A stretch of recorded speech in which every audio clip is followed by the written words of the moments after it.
தூங்க போனதில்லை ஒன்னாலதான் கண்ணே ஒன்னாலதான். யார் பேச்சு கேட்டாலும் என் காதில் கேட்பதெல்லாம் உன் பேருதான் மெத்தம் உன் பேருதான். இத்தனை நினப்பு என் மேல இருந்தும் எட்டி போகலாமோ?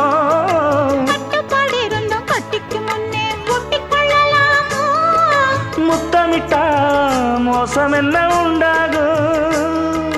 சத்தமிட்டா உன் நிலைமை என்னாகும்? புது வளையல அரைச்சு தொண்டையில தான் நினைச்சு மாமா கிட்ட பேச போற மணிக்கணக்கா. தூண்டாமணி விளக்க தூண்டி விட்டு எரிய வச்சு ஓ முகத்தை பார்க்க போற நாள் கணக்கா.